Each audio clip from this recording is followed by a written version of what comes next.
ध्यान से सुनिए, क्योंकि आज जो बातें आप जानने वाले हैं वह किसी साधारण खबर का हिस्सा नहीं है। यह उन लाखों परिवारों की जिंदगी और आने वाले समय से जुड़ी सच्चाई है जिनका सपना आज भी चार मजबूत दीवारों के भीतर सुरक्षित जीवन जीने का है। अगर आपने इस जानकारी को हल्के में लिया या वीडियो को बीच में ही छोड़ दिया तो संभव है कि आगे चलकर आपको यह महसूस हो कि आपने अपने हक से जुड़ी एक बेहद अहम बात को नजरअंदाज कर दिया। देश में इस समय आवास को लेकर जो हलचल दिखाई दे रही है वह बिना वजह नहीं है। इसके पीछे ठोस निर्णय लिए जा चुके हैं और अब बातें सिर्फ फाइलों तक सीमित नहीं रहीं, बल्कि जमीनी स्तर पर असर दिखाने लगी हैं। देश के अलग अलग हिस्सों से लगातार ऐसे संकेत सामने आ रहे हैं जो साफ तौर पर बताते हैं कि सरकार की आवास से जुड़ी योजना अब केवल घोषणाओं तक सीमित नहीं रही है। जिन लोगों ने कई साल पहले आवेदन किया था और तब से सिर्फ इंतजार ही करते आ रहे हैं, उनके लिए अब तस्वीर धीरे धीरे साफ होती नजर आ रही है। कई इलाकों में लाभार्थियों की सूचियां तैयार कर ली गई हैं। कई जगहों पर सत्यापन की प्रक्रिया पूरी हो चुकी है और जिन मामलों में कोई बड़ी खामी नहीं पाई गई है उन्हें आगे की प्रक्रिया में शामिल किया जा रहा है। इसका सीधा सा मतलब यही है कि यह योजना अब अपने निर्णायक मोड़ पर पहुंच चुकी है। अब भी बहुत से लोग यह मानकर बैठे हैं कि हर बार की तरह इस बार भी तारीख आगे बढ़ जाएगी या फिर यह सब सिर्फ बातें बनकर रह जाएंगी। लेकिन इस बार हालात कुछ अलग दिखाई दे रहे हैं। इस बार सिस्टम को इस तरह से तैयार किया गया है कि जिन लोगों के नाम अंतिम रूप से तय हो चुके हैं उनके खातों तक सहायता पहुंचाने में अनावश्यक देरी न हो।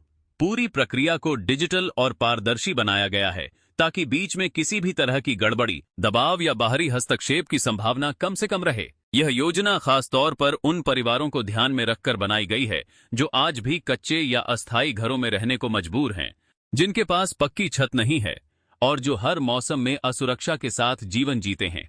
चाहे बारिश हो, तेज गर्मी हो या कड़ाके की ठंड, उनके लिए हर दिन एक नई चुनौती बन जाता है। इसी हकीकत को समझते हुए यह फैसला लिया गया कि मदद सीधे उन्हीं लोगों तक पहुंचे जिन्हें इसकी सबसे ज्यादा जरूरत है। इसी वजह से इस योजना में कुछ साफ और स्पष्ट शर्तें रखी गई हैं। यह सहायता हर किसी के लिए नहीं है, बल्कि सिर्फ उन्हीं परिवारों के लिए है जो वास्तव में इसके पात्र हैं। लाभार्थी का नाम सरकारी रिकॉर्ड में सही तरीके से दर्ज होना जरूरी है। परिवार के पास पहले से कोई पक्का मकान नहीं होना चाहिए और न ही पहले किसी अन्य सरकारी आवास योजना का लाभ लिया होना चाहिए। इसके साथ साथ सभी जरूरी दस्तावेजों का सही और अपडेट होना इस पूरी प्रक्रिया की सबसे अहम कड़ी माना गया है। सबसे ज्यादा परेशानी भी यही देखने को मिलती है। बहुत से लोगों ने आवेदन तो कर दिया, लेकिन बाद में अपने दस्तावेज अपडेट नहीं कराए। कहीं बैंक खाते में नाम की गलती है, कहीं आधार लिंकिंग अधूरी है और कहीं वह मोबाइल नंबर बंद पड़ा है जो सरकारी रिकॉर्ड में दर्ज है। ये बातें सुनने में छोटी लगती हैं, लेकिन यही लापरवाही पूरी सहायता को रोक सकती है। जब सिस्टम भुगतान करता है तो हर जानकारी का मिलान किया जाता है और जरा सी भी गड़बड़ी मिलने पर पैसा अपने आप अटक जाता है। यह समझना भी जरूरी है कि केवल सूची में नाम आ जाना ही अंतिम सफलता नहीं होती। यह तो सिर्फ एक पड़ाव भर है। असली प्रक्रिया इसके बाद शुरू होती है। जिन लोगों का नाम सूची में है उन्हें अपने बैंक खाते, आधार लिंकिंग और अन्य जानकारियों की दोबारा जांच जरूर करनी चाहिए। कई बार सब कुछ सही होने के बावजूद सिर्फ एक तकनीकी चूक की वजह से भुगतान रुक जाता है और फिर महीनों तक सुधार के लिए भटकना पड़ता है।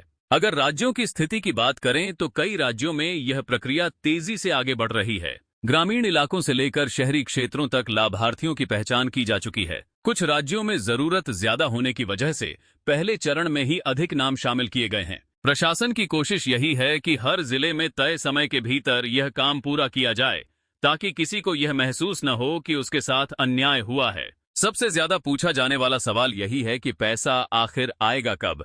इसका जवाब साफ है कि भुगतान एक साथ नहीं, बल्कि चरणबद्ध तरीके से किया जाएगा। सभी लाभार्थियों को एक साथ राशि भेजना न तो सुरक्षित है और न ही व्यावहारिक। इसी वजह से किस्तों में और अलग अलग चरणों में राशि जारी की जाएगी। जिनका सत्यापन पहले पूरा हो चुका है उन्हें प्राथमिकता दी जाएगी। इसका मतलब साफ है कि जो लोग समय रहते अपने दस्तावेज सही कर लेंगे उनका नंबर पहले आ सकता है। यह योजना सिर्फ घर बनाने के लिए आर्थिक मदद देने तक सीमित नहीं है। इसका उद्देश्य लोगों को स्थायित्व देना है। एक पक्का घर केवल ईंट और सीमेंट से बना ढांचा नहीं होता, बल्कि यह सुरक्षा, आत्मसम्मान और भविष्य की मजबूत नींव होता है। जब किसी परिवार के पास अपना घर होता है तो बच्चों की पढ़ाई, स्वास्थ्य और पूरे जीवन की दिशा पर उसका गहरा असर पड़ता है। इसी वजह से सरकार यह सुनिश्चित करना चाहती है कि यह सहायता गलत हाथों में न जाए। नियम सख्त हैं, जांच गहरी है और प्रक्रिया थोड़ी लंबी भी लग सकती है, लेकिन मकसद बिल्कुल साफ है, सही व्यक्ति तक सही मदद पहुंचाना। अब सवाल सीधे आपसे है, क्या आपने अपने दस्तावेजों की जांच कर ली है? क्या आपका बैंक खाता आधार से लिंक है? क्या सरकारी रिकॉर्ड में दर्ज मोबाइल नंबर चालू है? क्या आपने यह पता किया है कि आपके जिले या पंचायत की सूची में आपका नाम शामिल है या नहीं? ये ऐसे सवाल हैं जिन्हें टालना आगे चलकर भारी पड़ सकता है। अक्सर लोग यह सोचकर शांत बैठ जाते हैं कि अगर नाम होगा तो पैसा अपने आप आ जाएगा, लेकिन सच्चाई यह है कि थोड़ी सी सक्रियता आपको लंबे इंतजार से बचा सकती है। यह समय सिर्फ खबर सुनने का नहीं है, बल्कि खुद को तैयार करने का है। अगर आप इस योजना के पात्र हैं, तो हर जरूरी कदम समय पर उठाइए। अपने आसपास के लोगों को भी जागरूक कीजिए, ताकि वे किसी गलत फहमी या लापरवाही की वजह से पीछे न रह जाएं।